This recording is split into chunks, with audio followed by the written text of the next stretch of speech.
I think there will be a period of orientation for me, of course, like it is for every newcomer in the NBA, but I think in the long run I'll be able to handle myself with almost anyone in the league. You can't stop him. Unbelievable. You are watching what greatness is all about. Oh, boy, he's unconscious. There's Bird. Bird. He hit the shot. I think it's the greatest shooting exhibition I've ever seen. Frank Gordon had to get deep, Magic all the way. What a show. Oh, show. Forget about it. Comes Jordan. Jordan with his magic carpet threw it down. He's everywhere. He's everywhere. Hold on to the roof. The shack is back. Can he be the best center ever? Can he become that?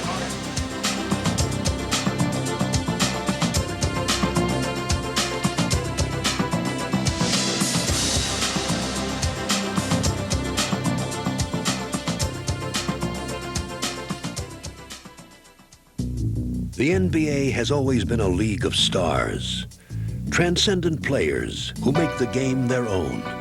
And as each generation of marquee performers take their final curtain call, a new legion always seems ready to take their place on center stage. Even in the league's earliest years, it boasted a larger-than-life attraction in the person of superstar center George Mikan. Big George was the first player to capture the attention of the public. Standing 6 feet 10 inches tall, Mikan towered over his peers in both stature and performance. He was a difficult man to move, to budge once he got his spot. And to play behind him was death. I mean, you couldn't stop him. The indomitable Mikan was the premier player of his time and the pillar of the NBA's first great dynasty, the Minneapolis Lakers. Bringing prominence to the center position, he would leave the game with 3 scoring titles, 5 championships, and no equal. And as the NBA headed into its next era, he set the stage for 2 young big men to take the game to the next level, not only with their individual brilliance, but also with their compelling rivalry. I remember my first encounter during the regular season. I remember I had a real good game, and I thought he had a real good game. We won the game, and I was spent emotionally. It was the first time that I ever felt sometime that my control of the game was not at its highest point. It had to be because this guy was tremendous. The Wilt Chamberlain-Bill Russell matchup would be one of the most celebrated in sports. 2 gigantic stars with contrasting styles who battled for control of the NBA. Not only was I bigger than most in height, not only did I have a reputation of being very, very strong, but also was a scoring machine, and they were really in awe about that. While Wilt was the league's most devastating scorer, Russell was its toughest defender. A guy comes in, and you block the shot, and then you go down and you get an easy layup. And then you might look at him and smile and say, yes, we did that to you. These things make statements. I think Russell was the foxiest, smartest, meanest player psychologically that ever played the game. Whatever it took to win, Russell would do. Throughout the 1960s, the Chamberlain-Russell duels became like a weekly serial that captivated fans and kept them anxiously waiting for the next episode. What Arnold Palmer did for golf, those 2 guys did for the NBA. Because every Sunday, it wasn't Philly and Boston. It was Russell against Chamberlain. And viewers were never disappointed, pushing each other to find their best. These 2 titans inspired indelible performances and spectacular last-minute finishes. Putting the ball on a play. He gets it out deep, and Havlicek steals it. Over the stand goal. Havlicek stole the ball. It's all over. It's all over. Russell and his Celtics would win 11 titles in 13 years. And Chamberlain would lead 2 championship teams, including the 1967 Sixers, who many consider to be the best of all time. My objectives in playing was to win as many games as I possibly could. And he made it very difficult for us to win games. He's far and away the best player I played against. I mean, it's not even close. Together, Russell and Chamberlain virtually wrote the NBA history books and established a measuring stick against which all future centers would be compared. Beautiful play by Kareem Jabbar. Offensively, defensively, totally dominating the game. Standing 7'2" and playing with uncanny agility and grace, Kareem Abdul-Jabbar was a worthy successor to the title of the league's dominant center. He presented to me for the first time in my career of basketball a guy that I felt that I really needed some help to guard. All of a sudden, I just couldn't play this guy, all by myself. And in addition to his athletic gifts, Jabbar possessed the most deadly single weapon in all of sports. The name Skyhook was probably thought up by Eddie Doucette, who wanted to describe my shot to the fans that were listening on the radio in Milwaukee. I shot it while I was in the sky, so that's how he described it. Turn around, Skyhook from 6, it's good! And Milwaukee now leads the ball game. No one could handle Kareem then. Offensively, I think he was the best shot I've ever seen off the pivot.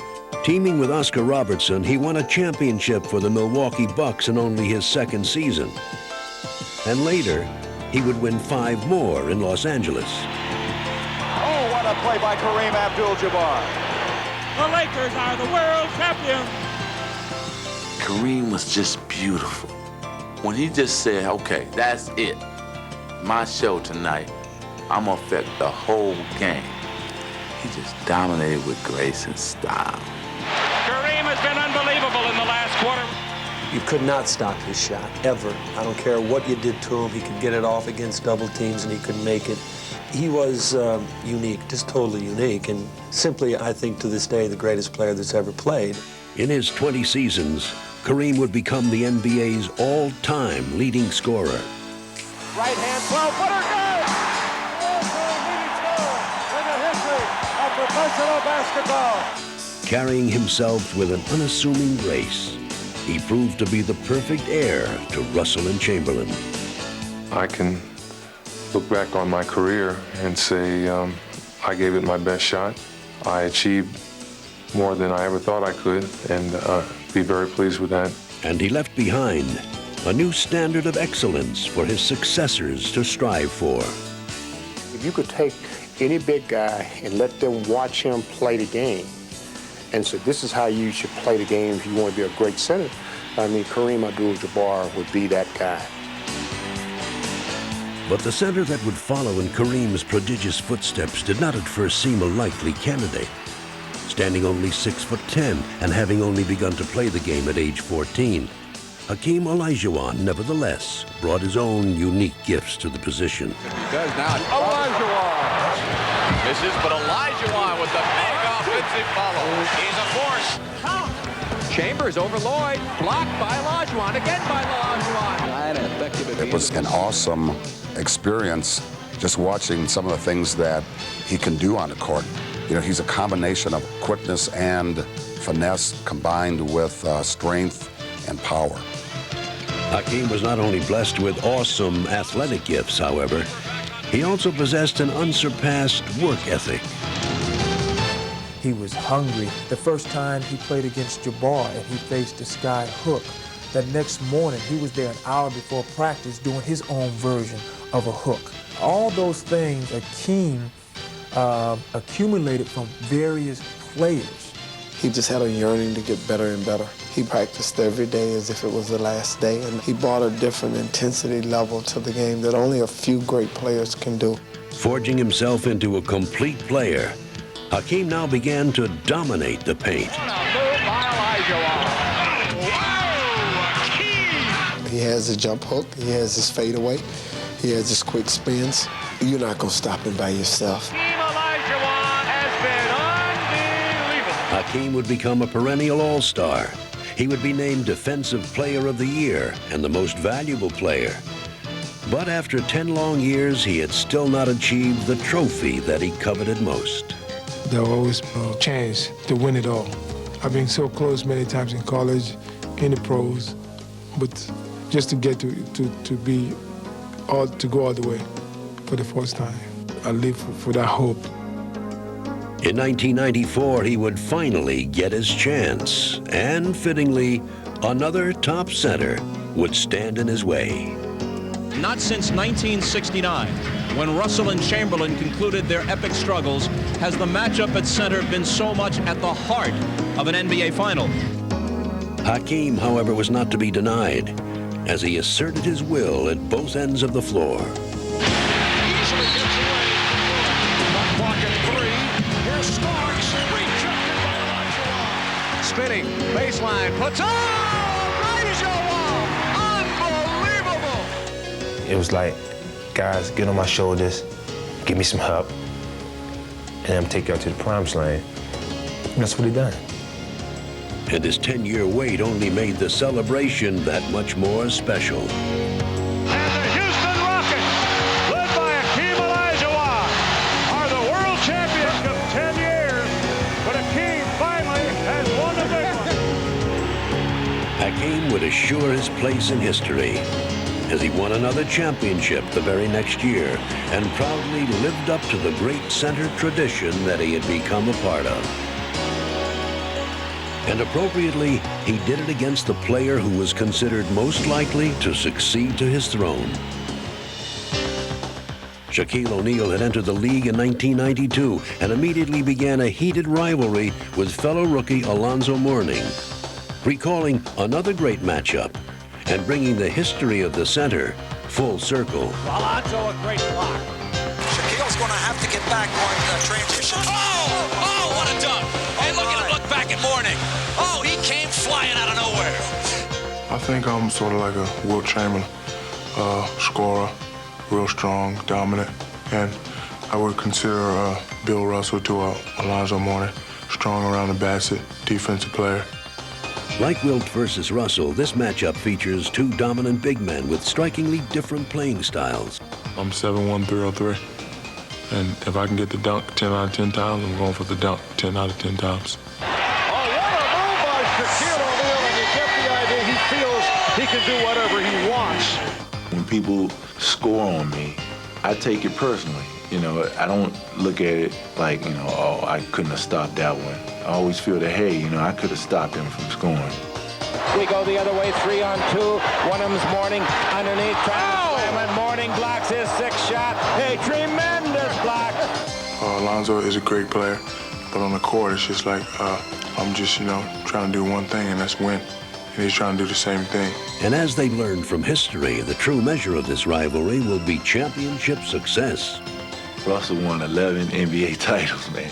I mean, he won more rings than fingers, you know. And that inspired me to want to go out and to, hey, you know, I want to be like that. So I'm going to work as hard as I can. I don't think I'm going to win 11 titles, but hopefully I'll squeeze one in.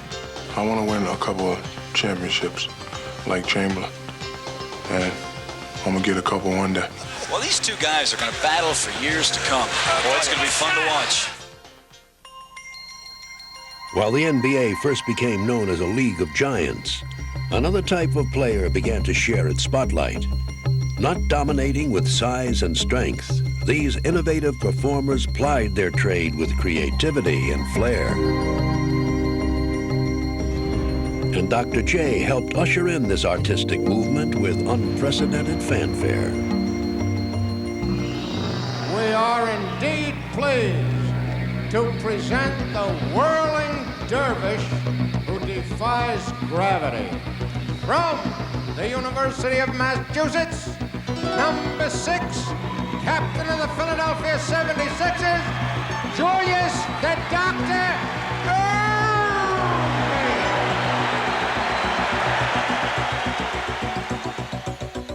While the rest of the country had celebrated freedom of expression in the 60s, Julius Erving brought it to the NBA in the 70s as he rose to superstardom with unique charisma. That was the scoop with something extra on it. Name an ice cream cone after that shot. My freshman year of high school, I scored 2 points in one game on a baseline drive in which I went under the hoop and just came on the other side and did a little scoop shot. The coach, he just kind of lost it, you know.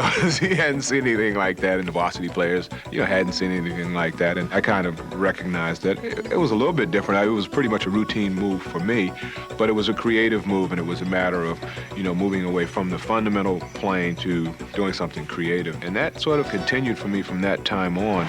Watch this fantastic move by the doctor. He was just so athletic. I mean, I've heard stories how, you know, he could, you know, take off from the free throw line. He could jump from underneath the basket out of bounds. Just, I don't know, long arms, big hands, great jumping ability, just everything you need to be a great athletic player. Here he comes. Doctor looks for daylight. And Julius is unbelievable in a wide open situation. I have never seen anybody be able to do the things that he could do. Not just an athlete, Julius was also an artist, and he built on the stylistic tradition of those who had gone before him. There were a lot of comparisons with Connie Hawkins, and certainly Elgin Baylor, who I saw play many times on TV, and patterned a lot of my body movement after. So there were people before who I looked at and stole from, and then I guess there are a lot of people who stole some of my stuff. Combining the best of the past with his own innovation, Julius brought new excitement to the game. Look at the air. Look at the hang time. Look at the flying motion. My first year in Philadelphia, the rookies on the team, Mike Dunleavy and Terry Furlow, anytime I got a breakaway shot, you know, they would always say, poster. And what they referred to is anybody attempting to block it were going to end up being in a poster. Here he comes. Way rock the baby to sleep and slam dunk. As fans flocked to see the doctor operate, he took on a new role. Anointed the league's ambassador, he achieved startling popularity and became a living symbol of the game. Dr. J, to me, was the NBA. It was like all of us would go to our little baskets in our room and be Dr. J. And we couldn't even do the stuff on a Nerf basketball hoop, let alone, you know, on the 10-foot or 8-foot basket. He was the ABA. He revitalized the NBA. His name is synonymous with basketball and class. Ladies and gentlemen, Dr. J. As Julius retired, it seemed as if no one could possibly fill his role. But his heir apparent would not be long in coming. Like Julius, Michael Jordan was an eager student of the game. I guess I would have never had those visions if I hadn't have seen Dr. J in his time. Let's say with the taking off in the free throw. Right then, your creativity starts to move and turn, and you expand it to a certain level. This is reminiscent of the ABA and Julius Erving many years ago. He had a special gift. Jordan drives again. Michael Jordan! How high can you get up? And I think it was when they put the ball in his hands and said, all right, you just run the team, you bring it up, do what you want to do with it. That represented a real evolution in terms of the prototype player that I was and Elgin Baylor was and Connie Hawkins. Whose game is it? It's Michael Jordan's game. And that's exactly what it would become. Wagging his tongue as he twisted and turned in the air, Jordan staged another stylistic revolution and took the game to even greater heights. Superman's back in the building! Superman is back in the building! I said some good things that you can't even dream about doing.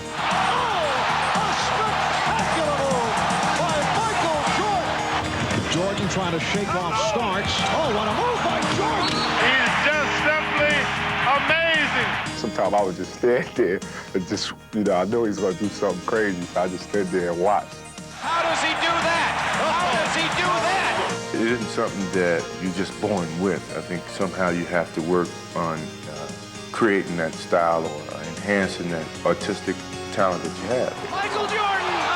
Oh, vintage Michael! Jordan had not only picked up where Julius had left off on the court, he also became an icon of the game. I could see Michael's charisma, and he handled himself with, you know, humility and dignity, and I recognized that there was passing the torch. Taking over the status of the game's most visible player, Michael brought the NBA global attention And just as Julius had attracted legions of fans, Michael now spread the league's popularity all over the world. Where you from? Albuquerque. Albuquerque, New Mexico. Big fan of yours. Everyone's a big fan of yours. They just have a warm feeling, I guess, about them, and that's what was so appealing. And you know, as great as they were on the court, you know, they seemed like they were even greater off the court. Your name? George Hirsch. George, how you doing? Michael George, nice to meet you. You know you gotta turn this. The spotlight began to shift next to Grant Hill. You gotta turn it in every year. See, and you're gonna get in trouble. You're not gonna graduate if you don't turn it in. My teacher loves you. He gonna write you with his book. So you're just gonna tear this page out, huh? I would love to be an ambassador to the game and sort of follow in their footsteps, and that's what you dream of. I mean, growing up, you saw how doctors sort of represented the NBA and had such a positive effect on the NBA and the growth of it. And the same thing with Michael Jordan. And to think that I'd be sort of next in line, that's pretty good company. And though his career is still young, many have deemed Grant to be ideally suited to be next in line. Crossover on Bonner. Cross is bad. And launches over Ewing. Wow! I'll tell you, Grant Hill is fun to watch. I don't care what. Basically, most of my offense is stuff that I've watched Michael Jordan do, and then sort of try to go out there and incorporate into my game. Grant Hill, sensational! Michael, who? Kid is a very talented guy. Skills are unbelievable. I mean, he's one of those versatile players who can pick up a ball game.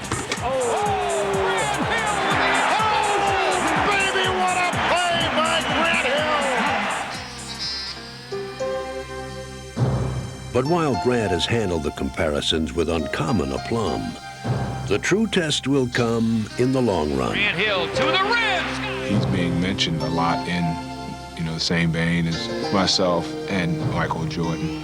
It's a burden. It's a burden, but, it has to be bestowed upon somebody. And I think he's the one who it was chosen to be bestowed upon. Grant Hill comes through, reverses off the high glass, and he hit it. Little Dr. J for you there. There may be some similarities just in the way we play, like the dunk and drive, but I still put them in a certain category, and I'm down here with everybody else. For Hill, talking to some folks, they think this kid has a chance to be Michael Jordan. Danger to take for granted what myself and what Dr. J did. And that's the tough part about taking on something from someone else. You have to maintain that same level. I'm not trying to be Michael or Dr. J. I just want to be Grant Hill. But, I just think the reputation they have is tremendous, and everything about them is positive, both on and off the court. And that's something that, hopefully some people can say the same thing about me. As the game evolved, a new type of player combined size and creativity. Categorized as big guards, they seemed capable of dominating all aspects of the game. And they owe their lineage to Oscar Robertson. At 6'5", Oscar was perhaps the NBA's first true big guard. As tall as a forward, he played with the versatility of a little man. What a pass by Oscar Robertson! There were a lot of players when I started playing basketball who were just as big as I was, but I could handle the ball, dribble the ball, make the passes. At the end of the ball game, I wanted the ball because I felt that I was better able to get us a shot than anyone else, so I went inside a lot. Oscar Robertson. He makes it 29 of the night for him. He really set the stage for what they call a real big guard, because not only was he a guard, but he was a strong and powerful guard. So nobody had seen that before. Somebody who could bag you in and just overpower you, and then also have the touch to go outside and shoot jump shots. Oscar Robertson, the 10-foot on the way. God! He's amazing! The only player to average double figures in points, rebounds, and assists for an entire season, Oscar defied even the toughest defenses. Hey, how about carrying the ball, maybe one time, huh? But for all his accomplishments, a championship eluded him. After 10 years with the Cincinnati Royals, however, he would get a final chance. Traded to the Milwaukee Bucks in 1971, he teamed with Kareem Abdul-Jabbar to form one of the NBA's most dominant duos. Oscar back to Jabbar. And in their very first season together, they would march all the way to the title. The Milwaukee Bucks are champions of the world! Milwaukee Bucks are the world champions! Oscar retired in 1974, but 5 years later, his successor would arrive. The Los Angeles Lakers select Earvin Magic Johnson, Michigan State. A 6'9" point guard, Magic Johnson dominated the game just like his predecessor. Beautiful pass. Is he unbelievable? Fittingly teamed with Kareem Abdul-Jabbar, Magic led the Los Angeles Lakers to a championship in his rookie season. Here comes the 20-year-old rookie down the middle. Dawkins went to him and scored and sent him to the line. There it is. It's over, and the most valuable player is Magic Johnson. With his incredible array of skills and his charismatic personality, Magic attracted fans in legions. And as he dominated the game, he proudly carried the torch that Oscar had passed to him. Magic playing the ball, pivots around his man, underneath for him, left-handed. Where he stopped, I took off from there, and I kind of brought that big guard back. Backing in, he's down the middle, he's going to the hole, he'll shoot it.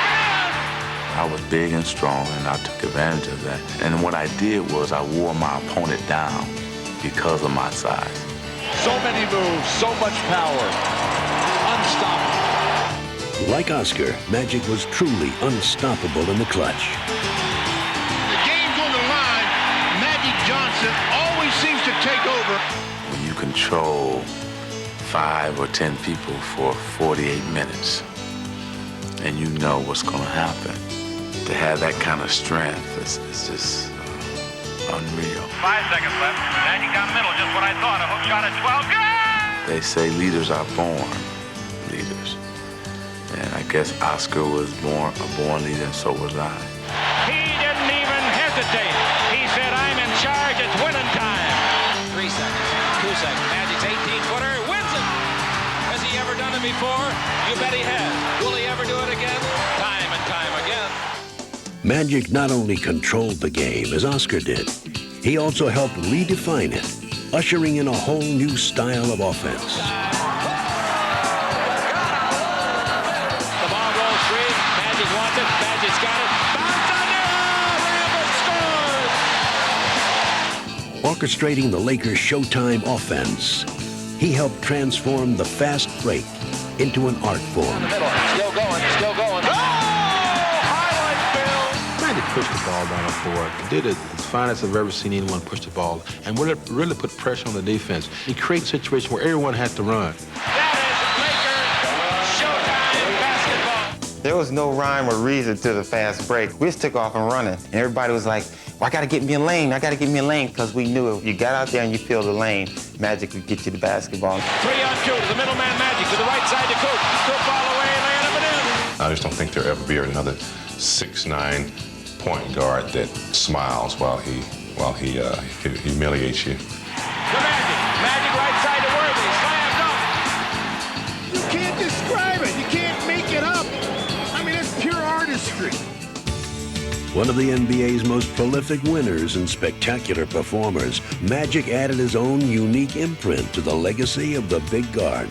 He was 6'9", and he was a point guard. Usually you're 6'9", you're a power forward, small forward, and you shooting jump shots. So he was pushing the ball, fancy passes, fancy dribbling and everything, so that's what made him different.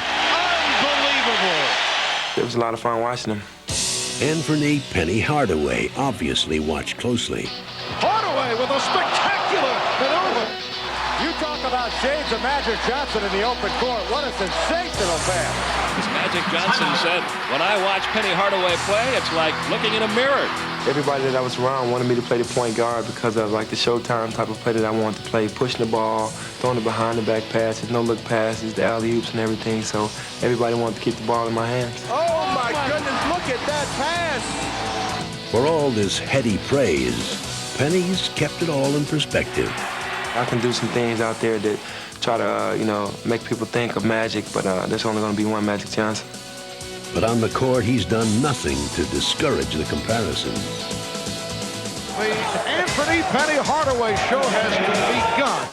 Unbelievable. That was amazing. He has great vision, so he can see over the defense, where the little guard can't do that. That's what made Oscar great, made me what I was, and it's going to make him what Anthony Hardaway's going to be. Oh, boy, tremendous court awareness. And he jumps higher than both of us, probably put together.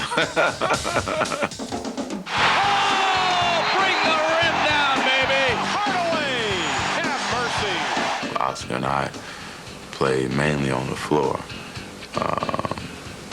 he'll be able to add that grace in the air as a big guard. Hardaway with the jam in the face of Gatling. Hardaway liked that one. I think with what they've added to the game as far as the flair and the showtime, then I could just put another step on to it by going in there and dunking on guys. After I finish a pass or get a pass, I try to finish it with a lot of authority. Here's Hardaway.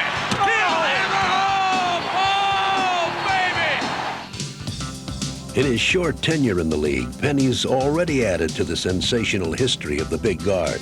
But like Oscar and Magic, he has his sights set on the NBA's ultimate goal, winning a championship. Here's Hardaway racing the clock, and he has Magic leading by 2 with 7 tenths of a second remaining. Hopefully I'll leave an impression that, I really knew how to win. And won games for the Magic just like a Magic Johnson or Oscar. Even though they were great players, they were known for winning, and that's what I want to be known for. Here's Mourning, the shot. Game over! Into Barrows, gets the shot away.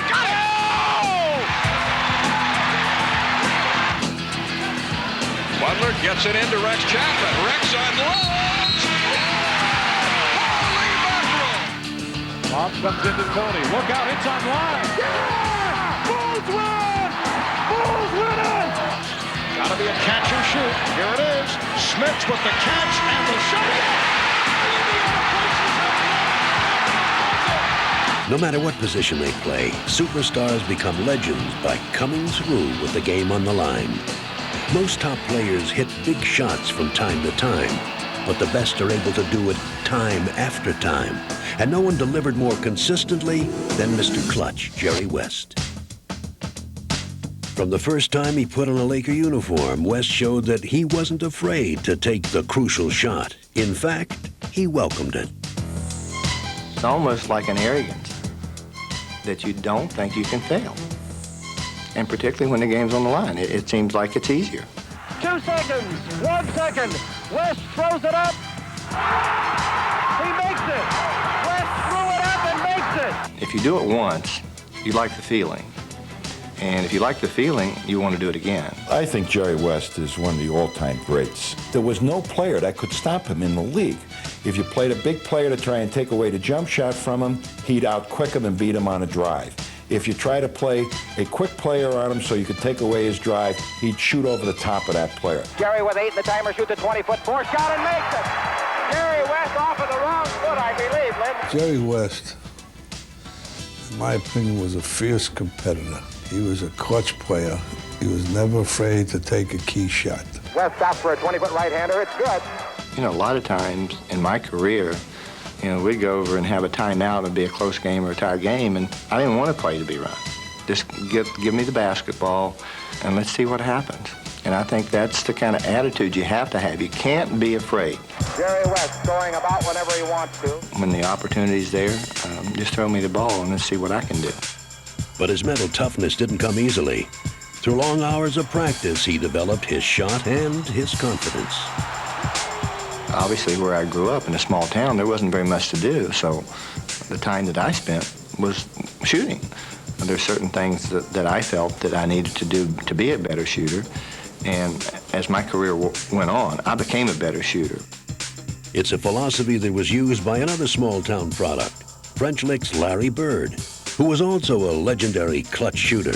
If you're going to be good at anything, you got to practice, and I always feel that the only way you're going to get better is go out there and shoot and get your rhythm. But in the game situation, you got to get to where you can hit them shots under pressure, and that's where I think that you eliminate the men from the boys down at the end of the game. Williams to Bird again. Up fakes. Fires another three-pointer. Oh! Ties it up! 113 to 113! I'm the guy they should go to because I feel I'm the guy that's going to hit the shot. The double team in Bird. Larry, fake, fall away. Hits it! Buzzer! Unbelievable. 2 seconds left. The Bullets by 1. Aims to Bird. He gets a good shot in the Celtics winner. Incredible. Larry Bird never quits and never says die, and he always feels that he has a chance to win the game. Suns by 2. They throw to Bird. Here comes Bird. Puts it up. Counts the bucket. We're tied at 104. And Bird will go to the line for his 51st point. Bird routinely pulled off late-game heroics, and he sometimes even announced them. I get a charge when I tell somebody on the opposing team that I'm going to hit the last second shot and then do it. That's what it's all about. Tie game, 13 seconds to play. Celtics basketball. During the timeout, I'm going through a play, and about that time, Larry steps in and says, Coach, why don't you just give me the ball and tell everybody to get out of the way? That's Larry. If he wants the ball, he wants the ball. After the timeout, we walked back on the court, and then Xavier was guarding him. So he tells Xavier, says, I'm getting the ball. And I said, I know, I'm going to be waiting. Yeah, he said, I'm going to get it right here. I'm going to shoot it right in your face. 10 seconds. 5, and Bird has the basketball. Look out. Larry Bird, just phenomenal the way that he came out, went right about that exact spot and shot a shot right in my face.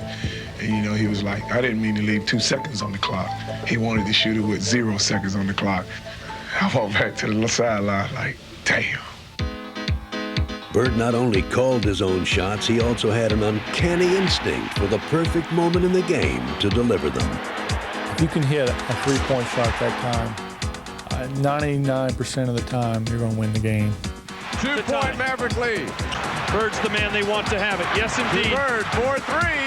Yes! Larry Bird for 3 with 4 seconds to go. Celtics lead it by 1. What can you say about Larry Bird? I've done that a lot of times. Try to take the three-pointer when you can break somebody's back, because the game's over there. Mentally, the team's gone. Imagine the arrogance, though. The wonderful arrogance of a man who needs 2 to tie or 3 to win, has the time to do either one, and says, let's roll the dice.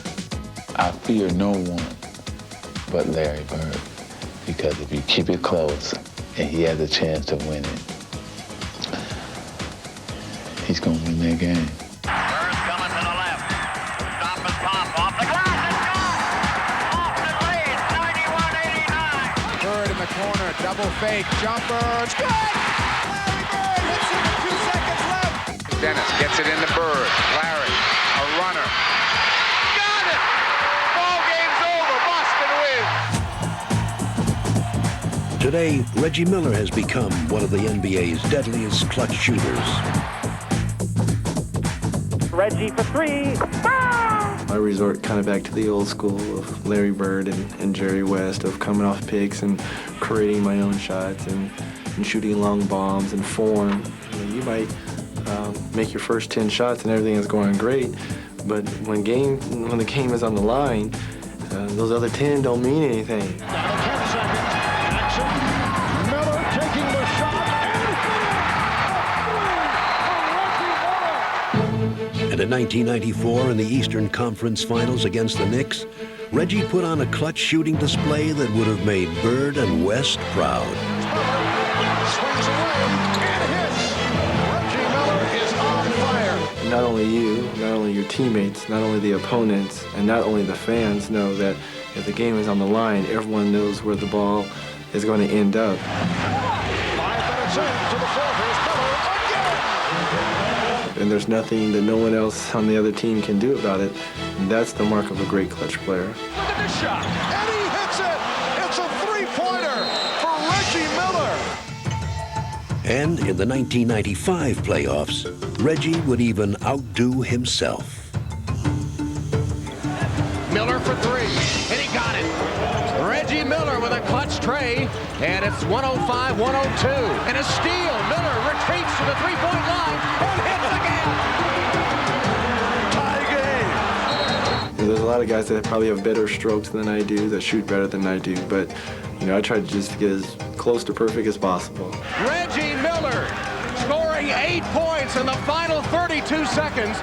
Almost single-handedly dispatching the Knicks, Reggie cemented his place as one of the NBA's best big-game performers. Does he love the pressure?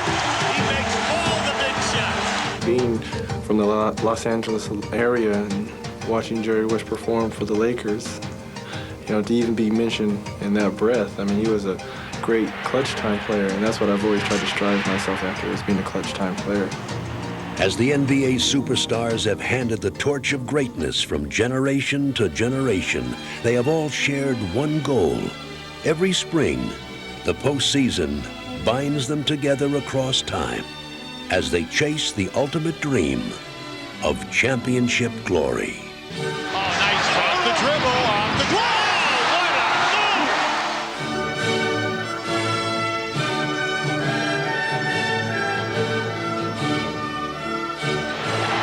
Off the spin, making it look easy.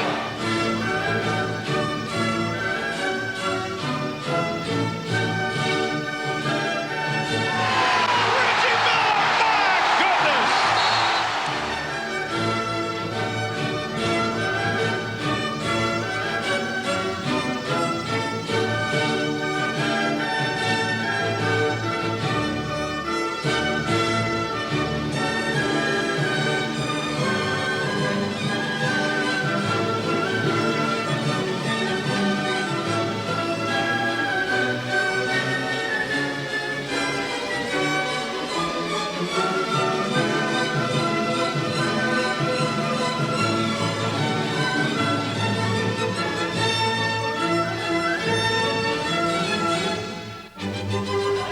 Miller for three, and he got it. Reggie Miller with a clutch tray, and it's 105-102. And a steal. Miller retreats to the three-point line and hits again. 3 seconds left. Here's Van Exel. This is for the win. He got it. He got it. Mason has Starks for Ewing. Ewing with the spin. Ewing, yes! The Knicks lead by 1. Catch and shoot. Here it is. Smith with the catch and the shot.